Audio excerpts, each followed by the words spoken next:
पतो के हाथे मुर्गा खा के हमहू जवान हो जाई। नया नया पतो है आइल बिया। का हो बाबा हमार बियाह ना होई? बियाह करबो, बियाह बिना ससुरु बौराइल बाड़ो। मैं महकमपुर के लइकन के बियाह करवा देनी, हमार कब होई? हां त तू महको ससुरु बियाह करिए गांव भर के हम ठिका ले ले बानी। जे देखो जे का हो बाबा बियाह ना होई। कैसे बुझाता कि हम गांव भर के ठिका ले ले बानी।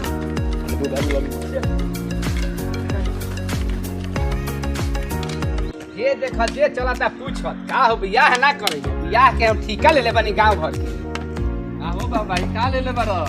मुर्गा हो। आज पतो है के हाथ देखइयो। नया नया पतो है आइल बिया। ओकरा हाथ खा के हमहू जवान हो जाई। गांव भर के लोग पूछत चलाता नजरिया से ले बा। बहुत पूछत करवाई। It's the motherfucking Eagle Double G. Snoop Dogg. ये पतैया पतैया ई बाबूजी हे ने आ की आवत नहीं। ला ई मुर्गा ले आई बनी। मुर्गा भुंजो। हां भुंजो। ठीक। असुना जी बोले। मरचाई से मत छवकियो। लहसुन से तरिया बढ़िया से कोयला से नजर लगाई मत। बनाओ। ई बुढ़ा सतिया बता चलावत समझे नहीं आवत।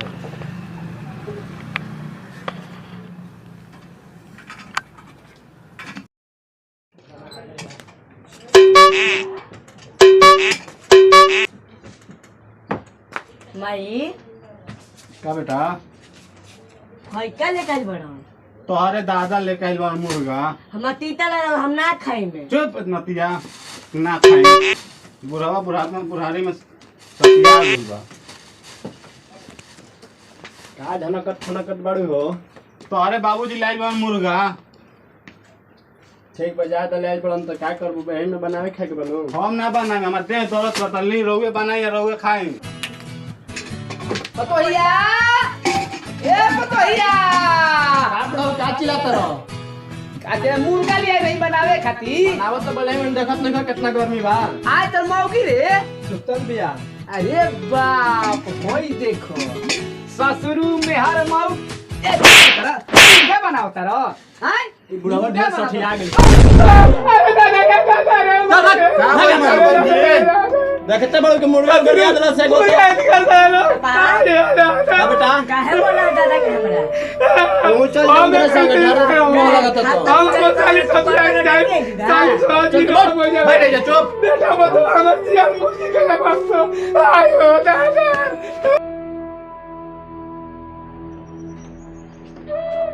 सुत सुत सरवा सुत। मेरे रुके लेके सुत दे बना। मारा मेक लाख के बन ज्यादा बोलो तो समझ आ भइले बाबा।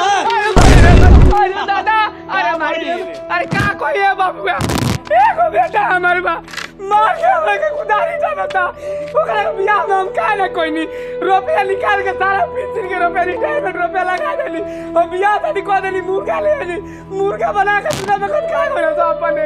आज हमरा के निकले बा जा चली ससुरारी साली के लोग जाता नहीं।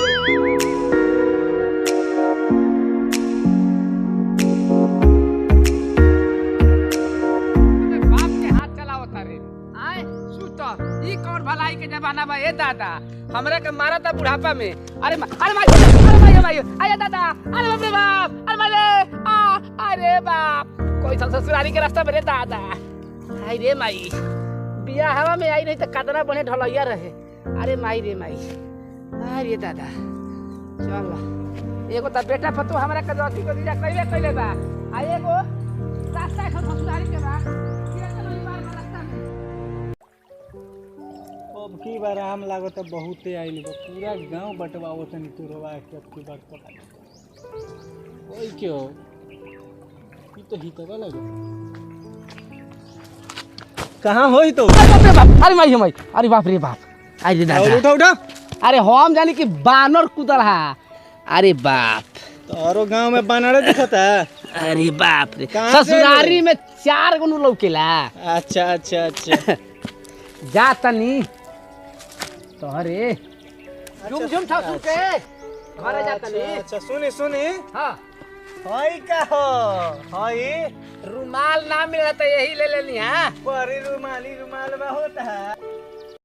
एगो तो ये रोड में ऐसा रोड भइल बड़िए नया नया घर में से रास्ते नहीं के चिन्हात ससुरा पेड़ पर बैठा रहे हम कहीं के बानर है त गांव के लइका कूदा तारन स ऐसा त गांव बड़िए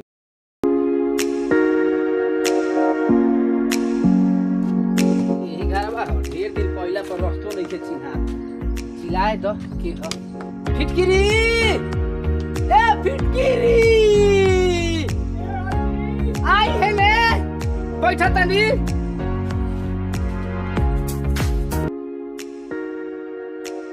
नहीं खान लौकत बाहुबली बहू ए बली बहू बहू अरे के बा आएंगे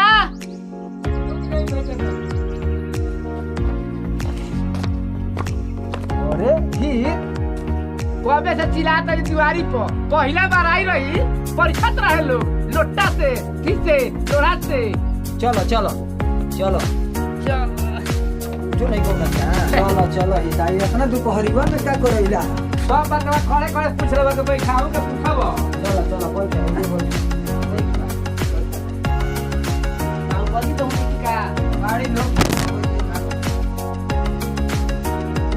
ठीक बा ही बैठी हम आवत यहां ठीक भैया लगा के बड़ा गर्मी बा अरे बाप रे बाप पंखों को गर्मी नहीं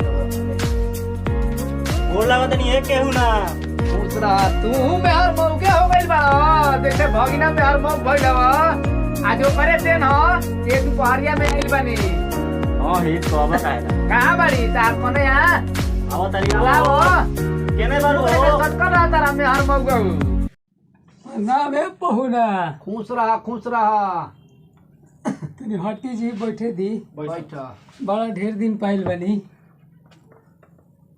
और समाचार बताई अरे हम अपन समाचार का कहें तार भगिना भगिन पतो होके धंधा ही बड़ुए मुर्गा लेनी बनावे खातिर मुर्गा ले आके देनी अपने बनैलन स खैलन स और ना तो हमरा के कहत तार से कि भाग मुर्गा घर में बताओ ई कौन नहीं है इंसाफ होई ए बुढ़ापा में हमरा के आ होई तो कहत तारे कि केहू ना छोटू को नौकरी लाग गई का चलिए देखनी कि फौजी वाला पहले बड़ा का बड़ा ए फिटकिरी आवो है ने हां या गनी बोली कहनी है कि नौकरी ओकरी लाग गई भगिना के जब से बियाह तारा भई जब से हमार जीवन मुश्किल कर देले बा बाबूआ अब तू ही लोग संभालो मार कुदारी उठा के मारता हमरा के मुर्गा लियोनी बनावे खातिर आ कहत कि ना बनाई ये तो हमें से कि ना कोई अच्छा चुपचाप रह या बूढ़ी कोई दिन ने कोई नहीं बाबा ये नतीजा हमरा होता